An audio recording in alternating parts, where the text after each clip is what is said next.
Mapagpalang araw po sa inyong lahat, lalong-lalo na po sa iyo Kuya Chris. Tawagin mo na lamang po ako sa pangalang Paulo, kasalukuyang naninirahan sa Australia, kasama ang aking asawa at 2 anak.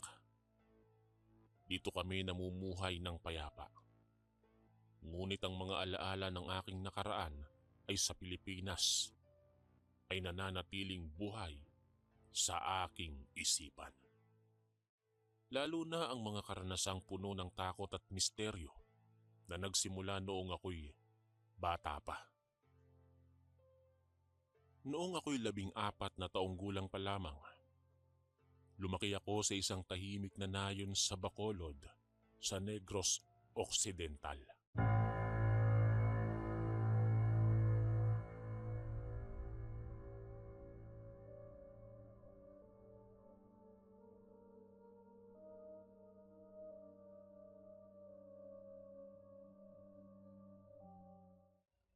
Sa ilalim ng pangangalaga ng aking lola na si Lola Maria. Namatay ang aking ina ilang araw matapos akong ipanganak dahil sa isang malalang karamdaman sa kanyang sinapupunan. Habang ang aking ama naman ay nag-asawang muli at lumayo sa amin. Si Lola Maria ang naging aking mundo. Isang matandang may matibay na pananampalataya at malalim na kaalaman sa mga sinaunang paniniwala. Ang aming bahay ay malaki. Meron siyang 2 palapag. Subalit kami lamang ang naninirahan sa ibaba, habang ang sa itaas ay walang laman. Napapalibutan ito ng malawak na sakahan ng nyog at kakao na nagbibigay sa amin ng kabuhayan mula pa noon. Si Lola Maria ay mapamahiin. Laging nagsasabi ng mga kwento tungkol sa mabuti at masamang nilalang. Naniniwala siya sa mga alagad ng Diyos at sa mga kampo ng kadiliman na nagiging dahilan ng aking matinding takot sa gabi. Hindi ako lumalabas ng walang pahintulot, lalo na kapag madilim na. Dahil ang banyo namin ay malapit lamang, ngunit parang libu-libong hakbang ang layo sa aking pakiramdam. Ang kultura ng mga kwentong katatakutan ay bahagi ng aking paglaki. At ito ang naging pundasyon ng aking mga bangungot. Lagi akong natatakot sa dilim at si Lola ang aking proteksyon na laging nasa tabi ko. Isang bagay na hindi ko makakalimutan ay ang habak na laging ipinapasuot sa akin ni Lola. Ito ay isang maliit na supot na nakabalot sa pulang tela. Naglalaman ng aking pusod na nalubog sa langis na may tawas at tipak ng sinukuan. Ayon kay Lola, ito ay pangontra sa usog, bati, kulam at maldisyon. Isang pangkalahatang proteksyon. Bilang bata, ayaw kong isuot ito dahil sa kanyang laki at kapansin-pansin na anyo na nagiging dahilan ng pangungutya mula sa mga kaibigan at kaklase ko. Madalas akong kinukutya nila na sinasabing ignoranteng tao ako at minsan ay nauwi pa sa away. Isang beses, habang naliligo ako sa ulan, tinawag nila akong parang isang katutubo na nagiging sanhi ng aking kahihiyan. Sa kabila ng aking pagtanggi, laging binibigyang diin ni Lola ang kahalagahan nito. Kapag hindi ko ito isinuot, nag-aalala siya ng husto na para bang may malaking panganib na nakabanta. Ang sakahan namin ay may mga saop na nag-aalaga at kami ay tumatanggap ng pera mula sa ani na nagbibigay sa amin ng komportableng buhay. Ngunit ang mga kwento ni Lola tungkol sa mga nilalang na hindi nakikita ay nagiging buhay sa aking imahinasyon. Lumalaki ako sa gitna ng paniniwalang ito na nagiging bahagi ng aking pagkatao. Ang nayon sa Bacolod ay puno ng mga kwento ng misteryo. At ang aming bahay ay parang isang kuta laban sa mga hindi nakikitang puwersa. Isang hapon, habang ako'y mag-isa sa bahay, matapos magising mula sa tanghaling tulog, dumating ang isang estrangherong lalaki na may katandaan. Nagtanong siya tungkol sa kinaroroonan ni Lola. Ngunit ang kanyang mga kilos ay kakaiba. Ang kanyang mga mata ay laging lumilinga na para bang sinusuri ang buong bahay. Nakaramdam ako ng pagtataka at takot dahil ang kanyang tingin ay parang may masamang balak.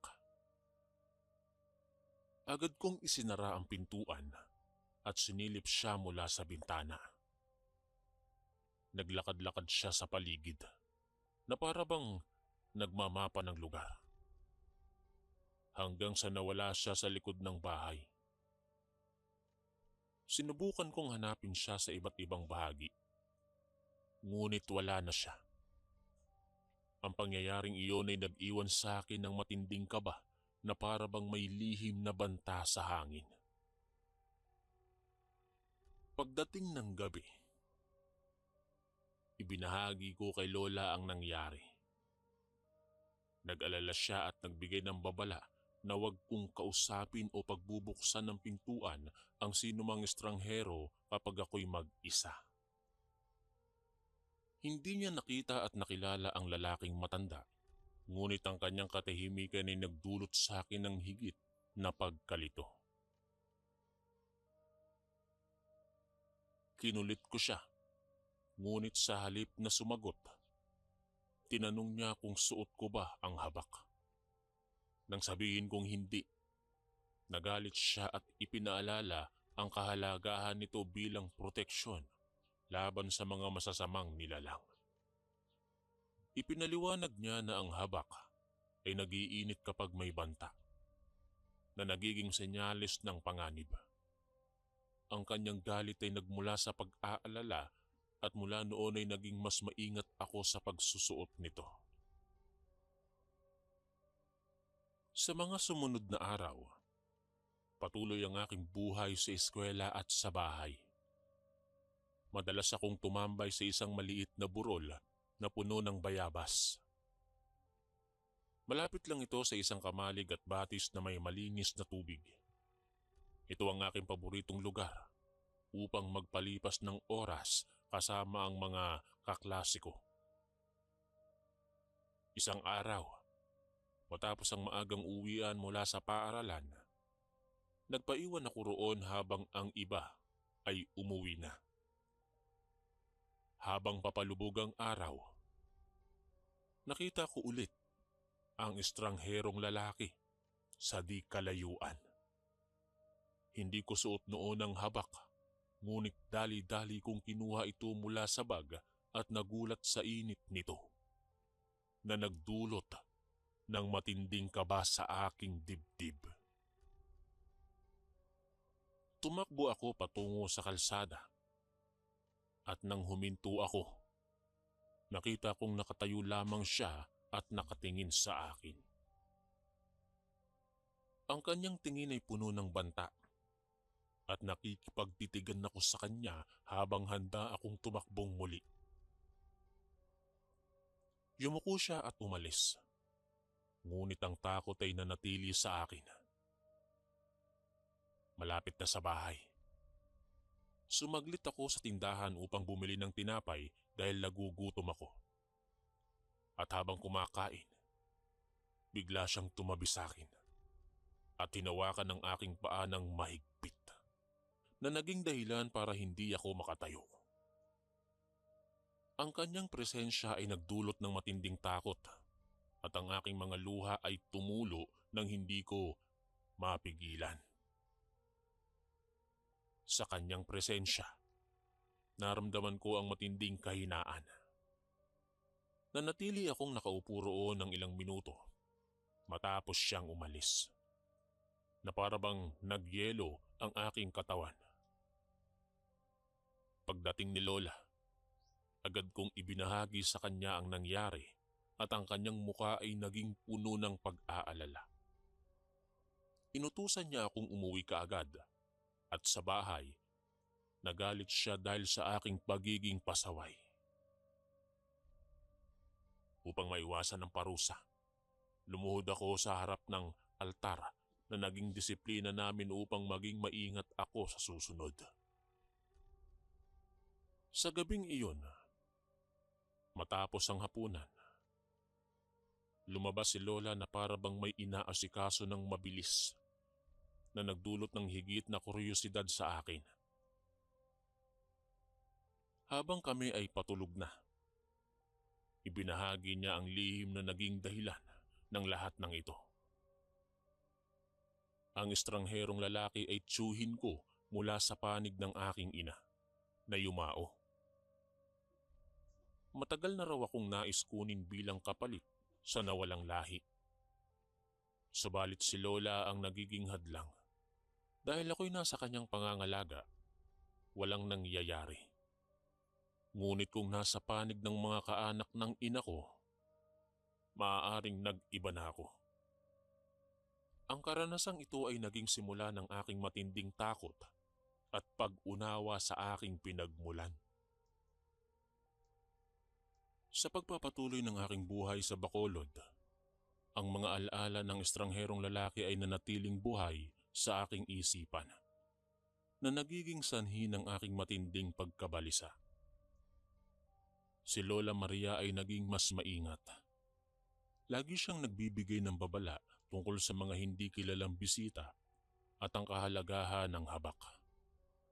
Ang aming bahay ay parang isang santuaryo na nakapalibot sa mga puno ng niyog na nagbibigay ng anino sa araw at misteryo ng gabi. Ang sakahan ay patuloy na nagbibigay ng kabuhayan, ngunit ang hangin ay tila puno ng lihim na banta na nagiging bahagi ng aking pang-araw-araw na gawain. Isang gabi, habang ako'y natutulog, nagising ako sa mga kakaibang ingay mula sa labas. Parang may mga hakbang na lumalakad sa paligid. At si Lola ay lumalabas upang tabuyin ang mga ito, na para bang nagpapaalis ng mga ligaw na hayop. Minsan naririnig ko ang paghagis niya ng mga bato patungo sa mga tambakan ng lumang kagamitan sa gilid mismo ng bahay, na nagdudulot ng kalampag na nagpapataas ng aking takot. Ang kanyang mga kilos ay parang ritual na may mga bulong at kumpas ng kamay na hindi ko naiintindihan. Sa aking murang isipan, inakala kong may problema siya sa kanyang pag-iisip. Ngunit sa kalaunan, naiintindihan ko na ito ay bahagi ng kanyang proteksyon laban sa mga hindi nakikitang puwersa. Ang mga kwento ni Lola tungkol sa aking ina ay nagiging mas malinaw. Namatay siya matapos akong ipanganak, at ang kanyang itsura noon ay nagiging sanhi ng gulat sa lahat. Ayaw niyang manganak sa ospital dahil sa takot na malantad ang kanyang tunay na anyo, na isang senyalis sa kanyang pinagmulan. Ang mga kapatid niya ay naghihintay sa labas na handang kunin ako bilang kapalit. Subalit si Lola at ang kumadrona ang naging hadlang. Ang proseso upang maging ganap ay hindi nangyari sa akin dahil sa kanyang pangangalaga, na naging dahilan ng aking kaligtasan noon. Sa gitna ng mga ito, nagdesisyon si Lola na lumipat kami ng tirahan upang maiwasan ang panganib.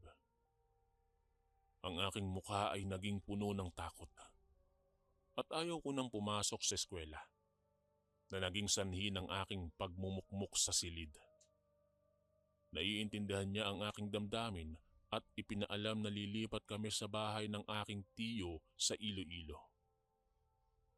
Ang tiyo kong si Ramon ay nasa abroad at ang kanyang bahay ay malaki at malapad na naging bagong simula para sa amin. Ang lupain sa Bacolod ay ipinagkatiwala sa isang kaanak na naging bahagi ng aming paghahanda sa pag-alis. Sa paglipat namin sa Iloilo, ang bagong lugar ay nagbigay ng panibagong simoy ng hangin. Ang bahay ni Tio Ramon ay isang palapag na malawak at napapalibutan ito ng puno at hardin. May katiwala roon na nagngangalang Manang Elena. Isang babaeng may edad na at naging tagapag-alaga sa amin. Siya ang naghahatid sundo sa akin sa bagong paaralan at ang buhay ay tila naging normal muli.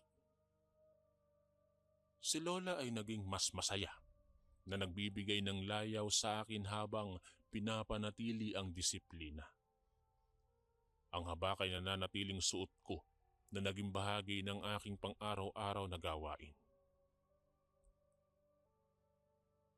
Ngunit isang buwan ang nakalipas. Nang umuwi si Lola sa Bacolod upang tingnan ang lupain, naiwan akong kasama si Manang Elena. Sa gabing iyon, nakaramdam siya ng kakaibang presensya na naging sanhi ng kanyang pagkabalisa. Naglagay siya ng bawang sa mga kurtina at bintana na nagiging pangontra sa mga masasamang nilalang. Ang kanyang mga kilos ay nagdudulot ng kuryosidad sa akin at nang tanungin ko, ipinaalam niya na may nakita siyang kakaibang imahe sa likod ng bahay. Nagkumahog ako patungo sa silid at kinuha ang habak na naging mainit na nagpapatunay sa kanyang obserbasyon.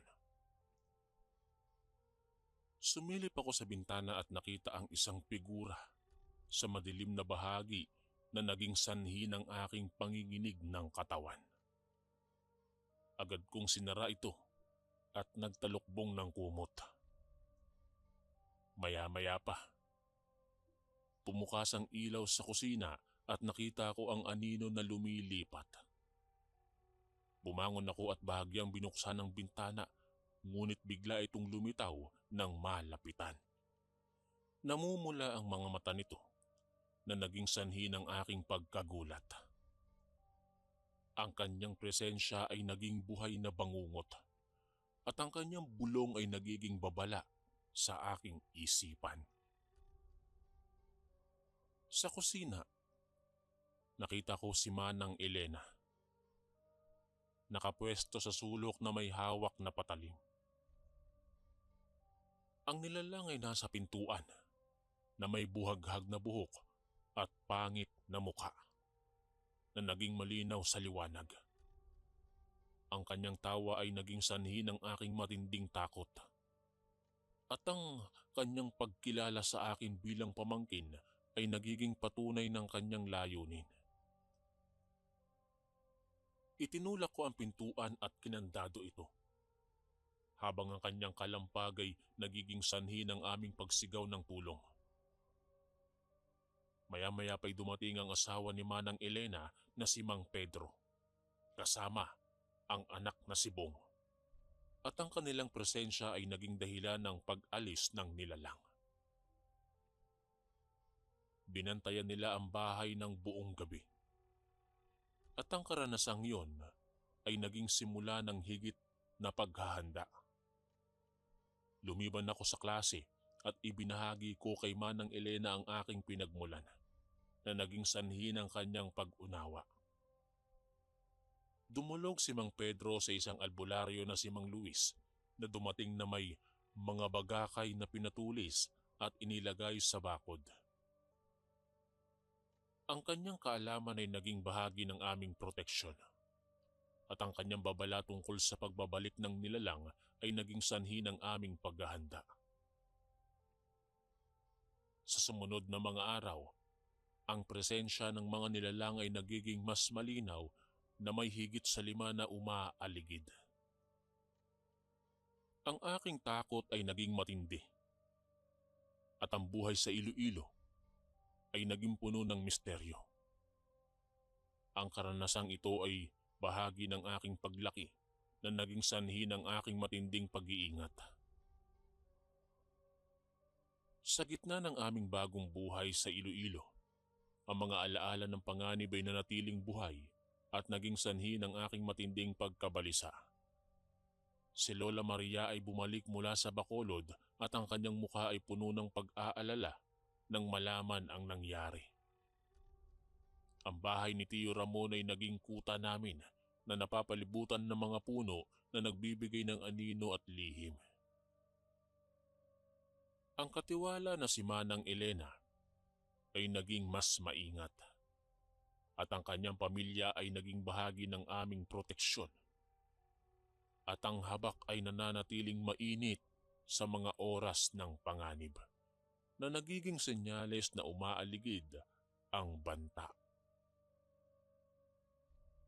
Ang albularyo na si Mang Luis ay naging regular na bisita. Nagbibigay siya ng mga ritual at pangontra. Ang kanyang nalalaman tungkol sa aking pinagmulan ay naging malinaw na naging sanhi ng aking pagkamangha. Ang marka sa aking kaluluwa ay naging patunay ng aking lahi. At ang proseso upang maging ganap ay naging hadlang dahil sa pangangalaga ni Lola. Ang mga gabi ay naging puno ng bantay na may paglilibot ni Mang Pedro at Bong sa paligid.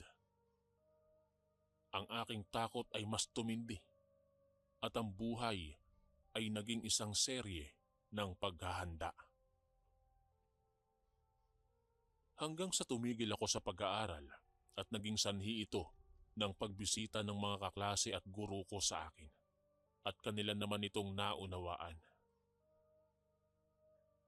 Ang aking mataas na marka ay nasayang.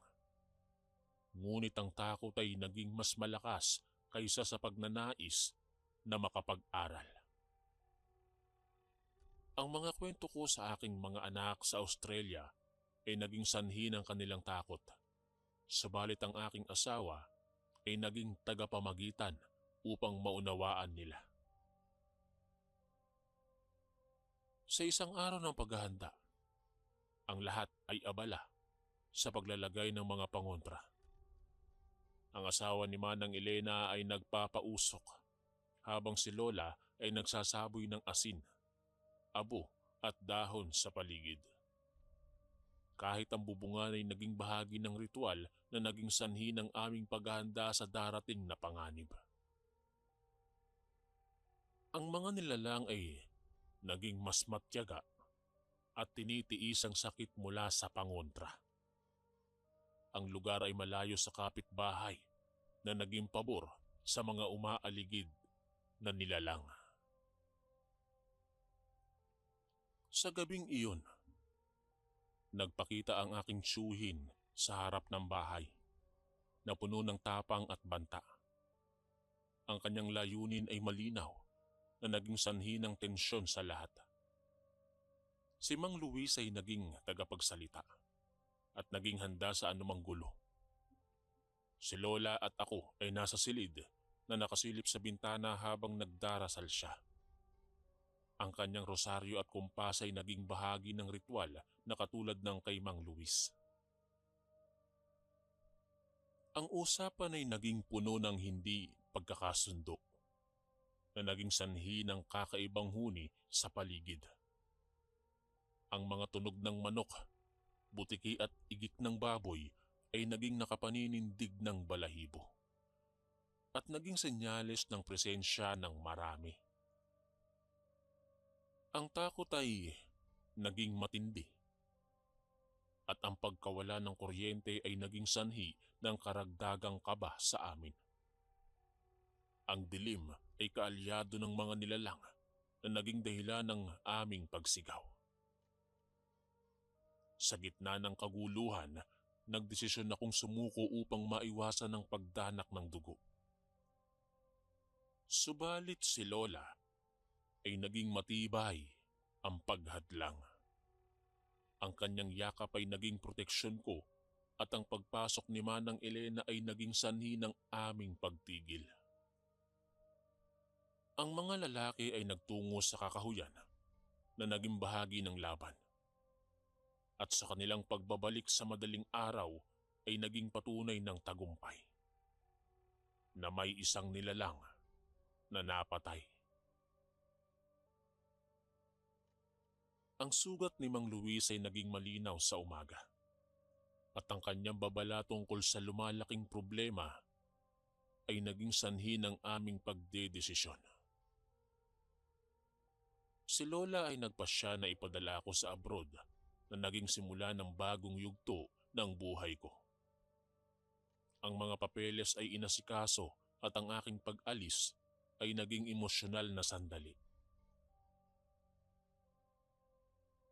Sa pagpapatuloy ng aming laban sa Iloilo, ang desisyon ni Lola na ipadala ako sa abroad ay naging malinaw. Ang tiyo kong si Ramon ay dumating mula sa Australia na naging tagapagligtas ko sa aking sitwasyon. Ang bahay sa Iloilo ay naging pansamantalang kanlungan, subalit ang presensya ng mga nilalang ay naging patuloy na banta. Ang albularyong si Mang Luis ang siyang naging tagapagtugis. Ang pag-alis ko patungo sa Australia ay naging emosyonal, napuno ng luha at paalala mula kay Lola. Ang kanyang mga salita tungkol sa pag-iingat at pagiging mabait ay naging gabay sa aking bagong buhay. At sa aking naging buhay sa Australia ay naging payapa na walang presensya ng mga nilalang at ang aking pamilya ay nabuhay ng walang takot na nararamdaman sa mga nilalang ng dilim. At ang mga kwento ko ay naging aral sa kanila. Ang karanasan ay naging bahagi ng aking pagkatao na naging sanhi ng aking matinding pasasalamat sa aking Lola. Hanggang dito na lamang po ang aking kwento. Maraming salamat po sa lahat ng mga nakinig. Ako po si Paulo, ang inyong kaistorya.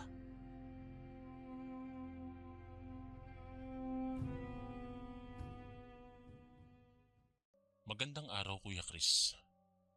Lalo na po sa inyong mga masugid na tagapakinig. Tawagin niyo na lang po ako sa pangalang Eddie, Tubong, Mindanao. Hindi ko na po babanggitin kung saan sa Mindanao dahil para na rin sa pribadong buhay ng mga taga rito. Lalo na't hindi lahat ay makakaunawa o makakasaklaw sa kwentong sumisikat na sa panahon natin na nabuhay sa lumang dekada. Kuya Chris, may kwento akong ihahayag sa inyo. Ngunit ang kwentong ito ay salin-salin na rin. Hindi ko na alam kung may dagdag o bawas na ito. Ayon sa aking lolo, naitago na lang natin sa pangalang Paeng, taong 1877 sa bayan na ito sa parting Mindanao, kung saan hindi pa masyadong masibilisasyon ang bayan, ay may isang istorya na matagal nang tiniklop ni lolo ang pahina. Ngunit bago siya namatay ay kanya itong ibinahagi sa aming mga apo niya. Ayon sa kanya, ang pinakaulo sa kanilang angkan na si Lolo Amboy ay naatasang magbantay sa paligid. Simula noong napapabalitang may mga namamatay sa kanilang baryo na halos wakwak ang katawan. Walang nakakaalam kung sino ang pumapatay. Hayop ba ito o tao? Isang araw nun, Kuya Chris, habang nangangahoy ang kanilang mga kanayon, ay may namataan silang aso na panay ang kahul. Tinawag nila ito ngunit hindi sila nito pinapansin. Panay pa rin ang kahul nito sa isang bahagi ng kakahuyan kung saan may malaking puno ng tuod kung tawagin. Maganda ang kulay ng asong yon na noon lang din nila nakita. Kaya naman naisip nilang baka may naninirahan sa masukal na kagubatan na yon. Muli nilang tinawag ang aso ngunit patuloy lamang ito sa pagkahol. At habang papalapit sila ay mas patapang ng patapang ang tunog ng kahul nito. Sinabihan ng isa sa mga taong bayan ng kanilang mga kasamahan na mag-iingat dahil baka kagatin sila. Mukha nang hindi mabait ang aso at handang manlapa kapag nagkataon. Tinawag muli nila ang aso at naghanda sila ng pamalo dahil hindi na normal ang pagkahul nito. Habang papalapit sila ay biglang napalingon ang aso sa kanila na naglalaway at pulang-pula na ang mga mata nito. Napaatras silang bahagya dahil sa takot. Maya-maya ay dumating ang Lolo Amboy na may dalang bangkaw. Nang makita ito ng aso, ay umalulong siya ng nakakatakot. Maya-maya lang ay lumabas ang isa pang aso na kulay puti. Mabalahibo ito at napakaganda ng mga mata. Dali-dali silang tumakbo sa aso na may kulay na hindi mo malaman kung pula o mahogani ang kulay ng balahibo. Tsaka tumakbo papasok sa masukal na gubat. Dali-dali nilang tinungo ang pinanggalingan ng dalawang aso. Nang marating nila ay halos masok sila sa kanilang nakita. Isang patay na katawan ng tao ang nakita nilang nakahandusay sa lupa. Wakwak ang tiyan nito na akala mo'y halimaw ang kumatay. Naalarma bigla ang taong bayan sa balitang hatid ng mga nangahoy at ng Lolo Amboy ni Lolo Paing. Sa gabi ding yon ay nagpatawag ng pagtitipon ng punong lupon ng bayan. Tinipon niya ang mga kalalakihan at hinayaan ang mga kababaihan sa kanilang tahanan. At doon ay napagkaisahan nilang si Lolo Amboy ang mamuno sa kanila para alamin ang nangyayari. Maliban sa matapang ay kilala si Lolo bilang anak ng albularyong tumutugis sa mga aswang. Kinukuha nito ang mga hiyas ng mga aswang para gamitin sa kanyang misyon na patayin lahat ng mga aswang. Kahit albularyo ang ama ni Lolo Amboy, ay hindi ito nagpapaniwala sa mga aswang. Anya, wala pa namang napatunayan na totoong may aswang, bagay na madalas nilang pagtalunan ng kanyang ama. Si Lolo Amboy ang tipo ng tao na maniniwala lang kapag nakita na niya ng totoo. At kapag personal na niya itong makakaharap at makakasagupa. Kaya naman walang pagdadalawang isip na tinanggap ni Lolo Amboy ang hamong siya ang mamuno sa paghahanap. Tuwing gabi nagmamasid si Lolo Amboy sa gubat kung saan namataan nila ang asong nakita nung isang araw.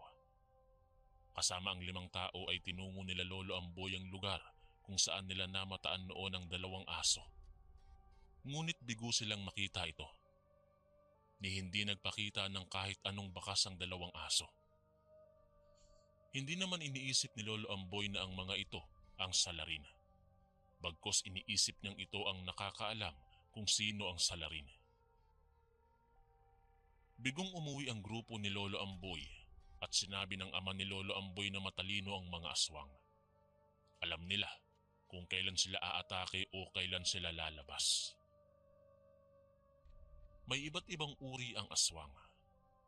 At ang gabunan, ang pinakamatindi sa lahat ng aswang na hanggang ngayon ay hindi pa nakakasagupa ng ama ni Lolo Amboy.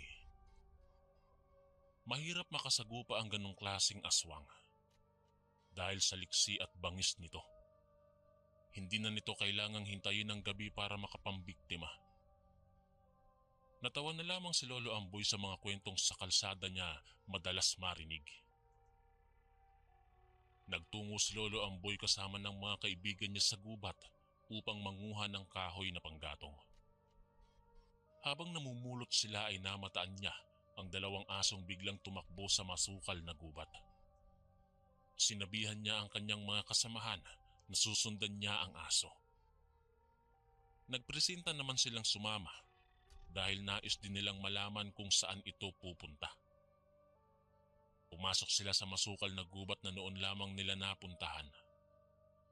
Madalas kasing sabihin ng mga matatanda sa kanila na huwag tutungo doon dahil masyado na itong liblib at mapanganib.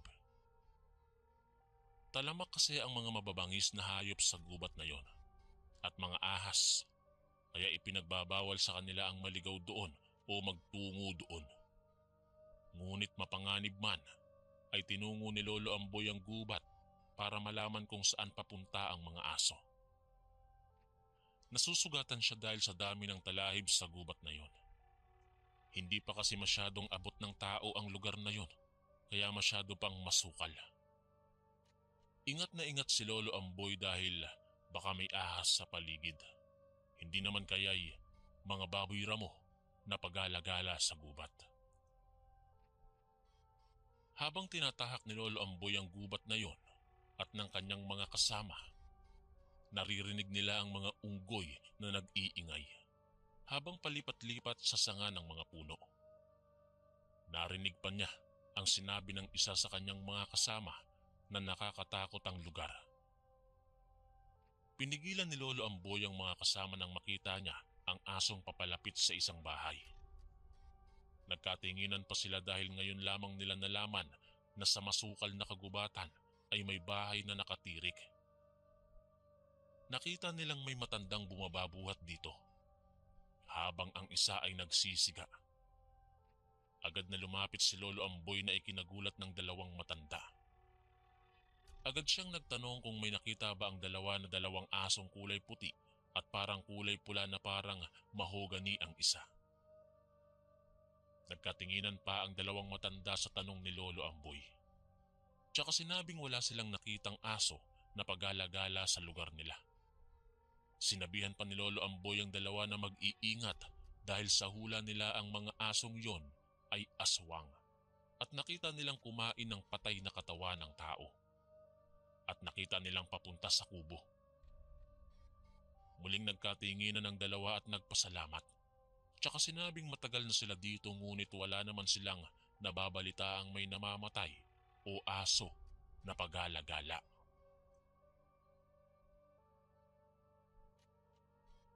Isang malakas na sigaw ang umalingaw-ngaw sa kahabaan ng gubat. Napabalikwas si Lolo Amboy at ang kanyang ama sa kanilang kinahihigaan kung saan sila ay nagbabantay. Ang mga kasamahan ni Lolo Amboy at ang kanyang ama ay mga mangangaso, kaya sanay sila sa mga kagubatan. Tinungo nila ang gubat at sa mga oras na yon ay binilisan ang kanilang takbo. Agad na nilabas ng ama ni Lolo Amboy ang kanyang latigo na gawa sa suha. Napakahaba nito at malaki ang mga tinik. Ang kanyang mga kasamahan naman ay inilabas ng mga ito ang kanilang kagamitan sa pangangaso. At si Lolo Amboy ay ang kanyang bangkaw na gawa sa kawayang may tanso sa dulo ang kanyang dala. Pagdating sa gubat ay nakita nila ang dalawang asong tumatakbo. Agad na sinundan nila ang mga ito, ngunit masyadong mabilis. Sa kubo kung saan nakita ni Lolo Amboy sila dinala ng kanilang mga paa. Naghanda sila dahil hindi masyadong maganda ang aura ng gabi. Mapanglawang liwanag ng buwan habang sinasayaw ng malamyos na hangin ng paligid. Ang katahimikan ng gabi ay nakakabingi habang ang agos ng batis lang ang nagsisilbing musika sa paligid. Tahimik na ang bahay na nakatayo sa gitna ng matatayog na mga puno. Sinasayaw pa ng hangin ng mga dahon ng puno na nakapalibot dito. Walang senyales ng mga aso silang namamataan. Napakatahimik ng gabi sa ilalim ng mapanglaw na sinag ng buwan. Sinabihan sila lolo ng kanyang ama na mag-iingat dahil mas mapanganib ang sobrang katahimikan. Huwag silang papalinlang sa kagandahan ng paligid. Nararamdaman niyang naroroon lang ang aswang. Napatago sila nang biglang umusok ang kusina ng kubo. Senyales, nagising na ang nasa loob. Magmamadaling araw na noon. Nakita na rin nila ang dahan-dahang pagbukas ng lampara sa loob. Mga tunog ng kutsarang tila hinahalo sa baso ang kanilang naririnig. Marahil ay nagkakape na ang sinumang nasa loob. Sinabihan sila lolo ng kanyang ama na umalis muna sa lugar at suriin ang paligid. Dahil pakiramdam niya, malakas na aswang ang nananalansa sa bayan. Napailing na lamang ang ama ni Lolo Amboy sapagkat isang tao na naman ang nabiktima ng mga aswang o halimaw. Sa wari nila hindi taga rito sa bayan nila ang patay. Dahil kilala naman nila halos lahat ng nakatira sa bayan. Muling tinipon ng punong lupon ng bayan ang mga kalalakihan. At ang mga sanay sa pangangaso kasama ang ama ni Lolo Amboy at maging siya ang inatasang muling pumasok sa gubat kung sakaling may mangyari.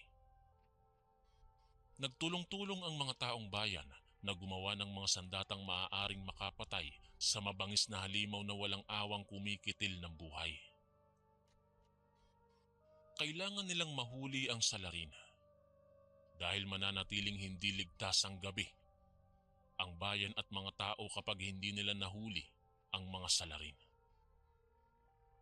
Muling nagbantay sila Lolo Amboy. Kulang na ang oras nila para magpahinga. Salitan sila sa pagbabantay ngunit mailap ang antok sa kanila ng kanyang ama. Hanggat hindi nahuhuli ang aswang na kumikitil ng buhay ng mga walang kalaban-laban na mga tao, hindi sila titigil. Ang gabing yun ay napakatahimik at walang naganap na nakakatakot o patayan. Muli silang naglibot ngunit wala talagang aswang ang nagpakita. Inabot pa ng ilang gabi at buwan, ngunit wala ng aswang na nagpakita. Kasagsagan ng ulan habang nagkakape ang mag-ama na Lolo Amboy kasama ang kanilang mga kasamahan sa pagtugis sa tinuturing nilang halimaw. Bagaman hindi pa rin kumbinsido si Lolo Amboy na totoo sila, ay matyaga pa rin silang nagbabantay. Sumapit na naman ang kabilugan ng buwan. Muling umalingaw-ngaw na naman ang isang pighati pagkatapos ng isang buwang katahimikan. Muli na namang ginambala ang bayan ng isang patayang walang nakakaalam kung sino ang salarin. Tila ba nagpahinga lamang ito at muling umatake at nanggambala. Naalarma na ang mga taong bayan dahil nakakatakot na ang ganitong sitwasyon. Nagpasya ang punong lupon na ipatawag ang ama ni Lolo Amboy. Sinabi ng punong lupon na kailangang mahuli na ang aswang dahil mapanganib na para sa bayan nila ang madalas tapunan ng patay na tao na nagmumula pa sa kabilang bayan. Wala pa man nabibiktima mula sa bayan nila ay hindi na nila hihintayin na mangyari ang patayan.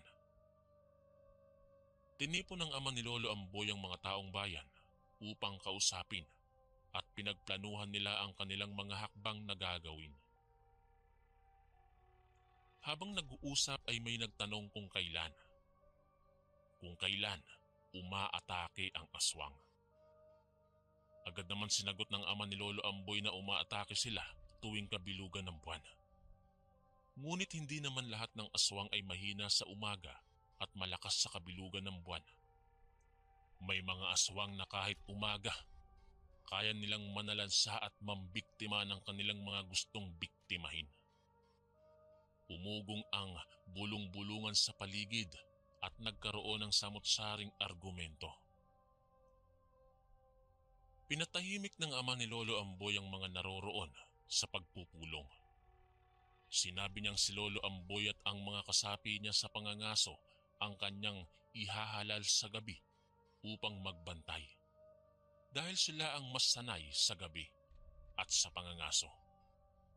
Madali lang para sa kanila na tugisin ang mga halimaw na gumagala sa gabi. Ngunit sinabi niya rin na huwag maliitin ang mga kakayahan ng mga aswang. Masyado nang mailap ang mga ito at mabilis na kumilos dala ng kanilang mga mutya o hiyas. Alam din ni Lolo Amboy ang dahilan kung bakit desidido ang kanyang ama na mapatay ang mga halimaw sa dilim dahil nais nitong makuha ang mga hiyas na nakapaloob sa katawan ng mga ito. Kinagabihan, nagsimula ng magbantay ang grupo nila Lolo Amboy. Dala ang kanilang gamit sa pangangaso ay nilibot nila ang paligid. Napakatahimik ng gabi. Pahikab-hikab pa sila habang naglilibot. Maya-maya pa, nagpasya silang hatiin ng grupo sa dalawa para maglibot sa gubat. Binilinan pa nila ang mga kasamahan na mag-iingat, lalo na't hindi nila sigurado ang katauhan ng kalaban. Naghiwalay na sila at sinabing magkikita na lang ulit sa kanilang pwesto. Pumasok ang grupo ni Lolo Amboy sa gubat habang ang iba ay nag-ikot sa paligid ng bayan upang kamustahin ang kanilang mga kapitbahay at kababayan. Habang tahimik na nilalakad nila Lolo ang gubat, ay may narinig silang kahul. Nagkatinginan sila dahil baka ito din ang mga asong madalas nilang makita kapag may patayan. Dali-dali silang tumakbo sa lugar kung saan maririnig ang kahul ng aso. Pagdating nila sa lugar kung saan nila narinig ang aso, ay hindi nga sila nagkamali. Dahil nakita nila ito kasama ng puting aso na madalas niyang kasama. Mabilis itong tumakbo palayo. Nagsisigawan sila habang hinahabol ang aso. Ang isang kasama naman ni Lolo Amboy ay inihanda na ang kanyang baril upang barilin ng isa sa kanila. Nang akto na niyang ipuputok ay nagulat pa siya nang biglang mapatingin ang mga ito sa kanya. Nanlaki ang mata niya nang biglang sumakit ang kanyang tiyan. Nabitiwan niya ang kanyang baril at agad na namilipit sa sakit. Napaluhod siya sa sobrang sakit ng kanyang sikmura. Halos magsuka na siya dahil pakiramdam niya ay may kung anong pumipigas sa kanyang bituka. Inutusan ni Lolo Amboy ang dalawa sa kanyang mga kasamahan na dalhin sa bayan ng kanilang kasama na namimilipit sa sakit ng tiyan at dalhin sa kanyang ama. Sinundan nila Lolo Amboy ang dalawang aso. Nang makarating sila sa masukal na gubat, ay nakita nilang patungo ito sa lugar kung saan naroroon ang dalawang matanda na nakausap nila nung nakaraang araw. Papasok na sana sila sa gubat nang may humarang sa kanila na nilalang na nakakatakot. Naglalaway ito habang gulo-gulo ang kanyang buhok. Napakaitim nito at matulis ang mga ngipin. Napasigaw sa gulat ng isa sa kanilang mga kasama. Mas lalo pang lumakas ang sigaw ng halimaw nang lumabas ang buwan. At mas lalo itong naging agresibo. Napaatras sila sa takot dahil alam nilang hindi nila kakayanin ang aswang na nasa harapan. Sinabi ni Lolo Amboy na marahil ito ang dalawang matanda sa gubat. Binilinan niyang mag-ingat ang mga ito dahil baka biglang lumutang ang isang halimaw pa. Naghanda sila sa pagsalakay ng mga aswang habang palapit ito ng palapit sa kanila. Siya naman ang pag-atras nila. Hinanda ni Lolo Amboy ang kanyang bangkaw upang sa oras na sumugod ang aswang ay mapupuruhan niya ito. Umalulong ang aso sa hindi kalayuan at nagulat sila nang makita itong nakatayo sa unahan lamang nila. Napakaganda ng kulay nilang dalawa. Sa tanang buhay ni Lolo Amboy ay noon lamang siya nakakita ng aso na ganon kaganda. Nagulat sila nang mapasigaw ang isa sa mga kasama niya at laking gulat niya nang dinaganan ito ng isang babae na napakahaba ng buhok. Ang kamay nito ay parang bangkaw ni kamatayan sa tulis. Walang dalawang sabing pinaputukan ito ng isa sa mga kasama niya ang babae. Ngunit bigo siyang patamaan ito. Tumalon kasi ito at pumatong sa balikat ng malaking aswang na nakatayo sa harap nila. Doon lang nila napagtanto na napakalaki pala talaga ng aswang na nasa harapan nila dahil kaya nitong buhatin sa balikat ang babaeng aswang. Tatalon pa sana ang babaeng aswang nang biglang tumalon ng puting aso tsaka siya sinakmal. Nagsisisigaw ang aswang at nagpupumiglas ngunit hindi siya makawala. Napatiimbagang ang malaking aswang at aktong tatakbo sa kanyang kasama, ngunit mabilis pa sa kidlat na sinakmal siya ng isa pang aso. Agad na umalis ang kasama nilang nakahiga kanina nang may tumawag sa kanila mula sa kubo. Kinakawayan sila nito. Hindi na nagdalawang isip na tumakbo sila Lolo Amboy sa kubo at nagulat sila nang makita ang taong kumakaway at tumatawag sa kanila. Walang iba kundi ang kanyang ama. Nais na itanong ni Lolo Amboy sa kanya kung ano ang nangyayari at ano ang kanyang ginagawa sa lugar na to. Ngunit bago pa man siya nakapagtanong ay sinabi sa kanya ng kanyang ama na gamitin ng bangkaw para patayin ang aswang. Si Lolo Amboy lang ang maaaring makapatay sa mga nilalang ng dilim sapagkat hawak niya ang bangkaw na makapapatay sa mga ito.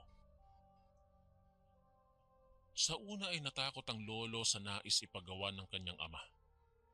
Ngunit sinabi nito na darating ang panahon na sa kanya din ipapamana nito ang pagiging taga-usig at tagakuha ng mga hiyas nito. Wala mang maintindihan ay nilakasan ni lolo ang kanyang loob. Apa ng kanyang ama.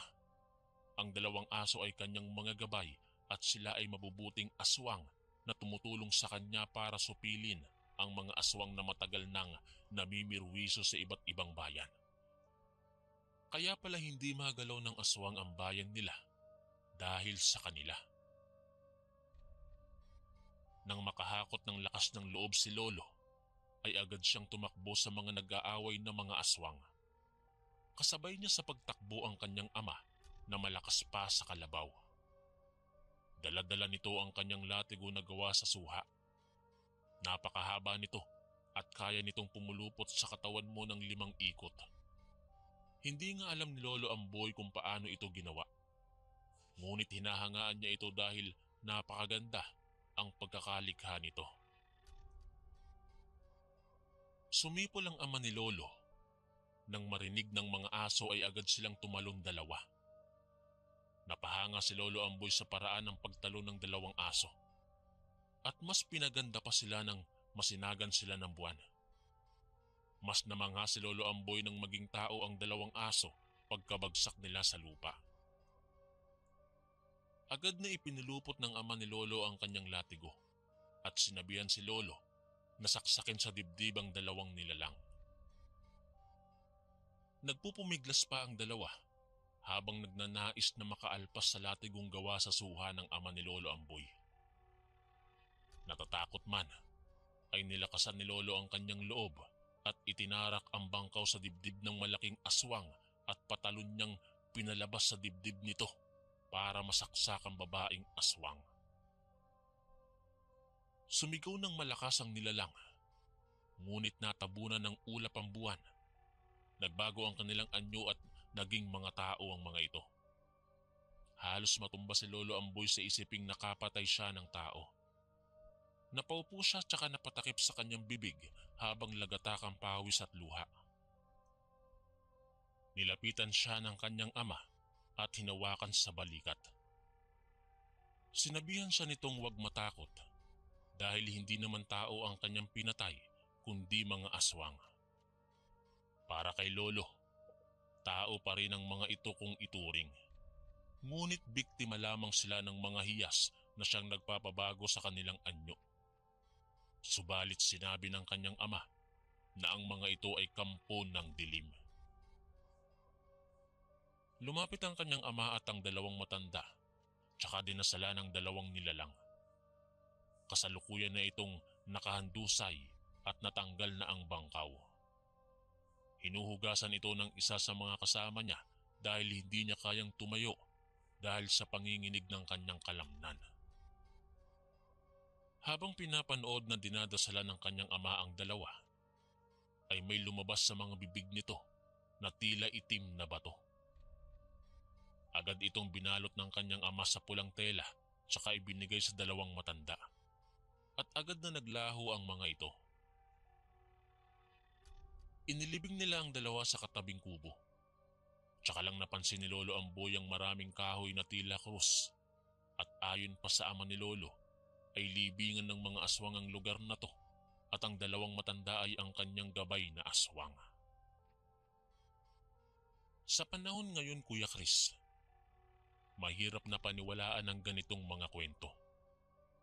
Para kasing palabas sa telebisyon kung ating iisipin. Ako man ay hirap na paniwalaan dahil hindi ko inabot ang ganitong mga kwento kung hindi pa ikinuwento sa akin ni Lolo Paing. Sa ngayon ang Mindanao, Kuya Chris, ay isa na sa pinakamasagana sa lahat ng yaman at hindi na siya katulad ng dati na magubat at maraming aswang. Salamat muli Kuya Chris at magandang araw. Ako po si Eddie, ang inyong kaistorya dito sa Mindanao. Maraming salamat po mga kaistorya sa pakikinig. At kita-kits po ulit bukas para sa isa na namang nakakatakot na kwento. Ito po si Kuya Chris, ang inyong kaistorya. God bless po at ingat po lagi.